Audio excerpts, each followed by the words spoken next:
गौरी गणेश के सुनवाला भेष के चरण पूजेला सभे देश और विदेश के।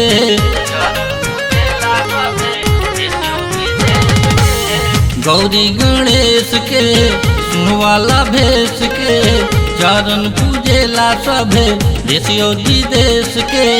धन भाग कही मैया गौरा के बाबा दिहली जन्म मैया रौरा के बाबा दिहली जन्म मैया रौरा के बाबा दिहली जन्म मैया रौरा के बाबा दिहली जन्म मैया रौरा के बाबा।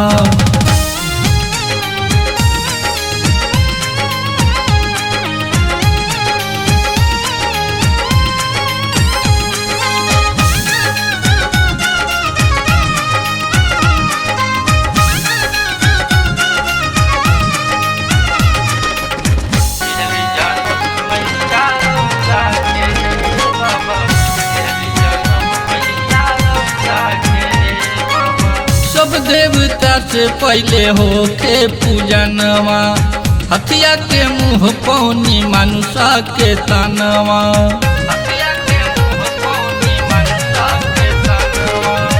सब देवता से पहले होके पूजनवा हथिया के मुँह पौनी मनुष्य के तनवा। जहाँ जहाँ जानी साथे मुसवो भी जाला रउआ संग संग बाबा मुसवो पूजाला। होला चंदन दही चौरा के बाबा दिहली जन्म मैया रौरा के बाबा दिहली जन्म मैया रौरा के बाबा दिहली जन्म मैया रौरा के बाबा।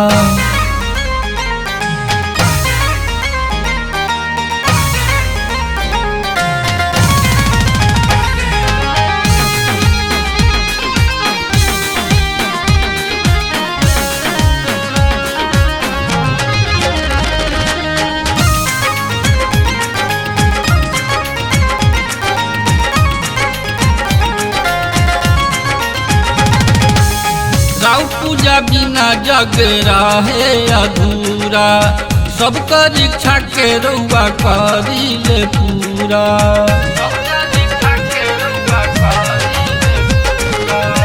राव पूजा बिना जग रहे अधूरा सबकर इच्छा के रउआ करिले पूरा। जहाँ बोलावे भक्त दौड़ल जानी रउआ महिमा के हम कितना बखानी। होला बड़ाई रौरा पौरा के बाबा दिहली जन्म मैया रौरा के बाबा दिहली जन्म मैया रौरा के बाबा दिहली जन्म मैया रौरा के बाबा।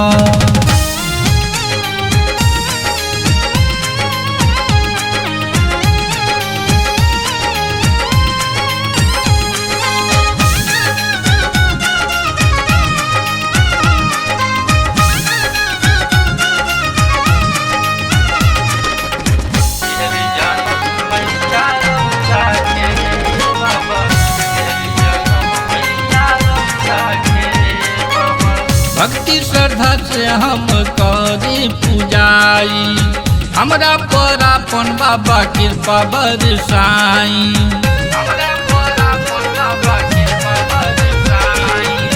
भक्ति श्रद्धा से हम करी पूजाई हमरा पर अपन बाबा कृपा बरसाई। सागर शिव नंदन के भक्त बनाली हमरो हाथे कबो भोगवा लगाली। लाई बनी लड्डू हम दौरा के बाबा दिहली जन्म मैया रौरा के बाबा दिहली जन्म मैया रौरा के बाबा दिहली जन्म मैया रौरा के बाबा।